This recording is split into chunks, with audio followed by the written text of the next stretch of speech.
కూటమి ప్రభుత్వం మాజీ మంత్రి రోజాపై ఫోకస్ పెట్టిందా అంటే అవుననే సమాధానం వినిపిస్తుంది.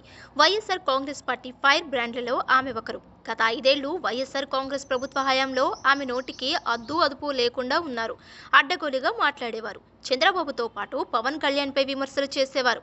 అనుచిత వ్యాఖ్యలు కూడా చేసేవారు. కూటమి అధికారంలోకి వచ్చిన తరువాత ఆమెపై కేసు నమోదు చేయడం కాకుండా అరెస్టు చేస్తారని కూడా ప్రచారం జరిగింది. అయితే తాజాగా ఆమె హయాంలో జరిగిన అవినీతిపై ప్రభుత్వం ఒక కమిటీని వేసింది.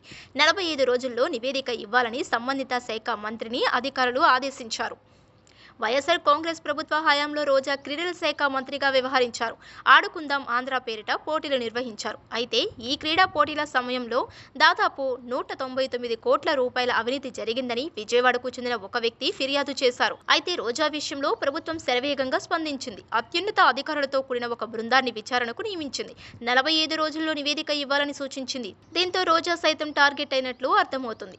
ఆమెతో పాటు మాజీ మంత్రి, ఒలింపిక్ సంఘ అధ్యక్షుడిగా వ్యవహరించిన ధర్మన కృష్ణదాస్ చుట్టూ ఉచ్చు బిగుసుకుంటుంది. ఇప్పటికే మాజీ ఎమ్మెల్యే వల్లభనేని వంశీమోహన్ అరెస్ట్ అయ్యారు. రిమాండ్ ఖైదీగా ఉన్నారు. మరోవైపు పోసాని కృష్ణమురళి సైతం అరెస్ట్ అయ్యారు. రిమాండ్ ఖైదీగా మారారు. ఆయనపై కేసుల మీద కేసులు వేస్తున్నారు. ఇటువంటి తరుణంలో మాజీ ఎంపీ గోరంట్ల మాధవ్ సైతం అరెస్ట్ అవుతారని ప్రచారం నడుస్తుంది. అయితే ప్రభుత్వం తీరు చూస్తుంటే మాజీ మంత్రి రోజాపై దృష్టి పెట్టినట్లు కనిపిస్తుంది. 45 రోజుల్లో నివేదిక ఇవ్వాలని ఆదేశించడంతో మరో 3 నెలల్లో ఆమె అరెస్టు ఖాయమని తెలుస్తుంది. కూటమి అధికారంలోకి వచ్చిన తరువాత కొద్ది రోజుల పాటు అజ్ఞాతంలోకి వెళ్లిపోయారు రోజా. అయితే తరువాత జగన్మోహన్ రెడ్డి ఆమెకు అధికార ప్రతినిధి పదవి ఇచ్చారు.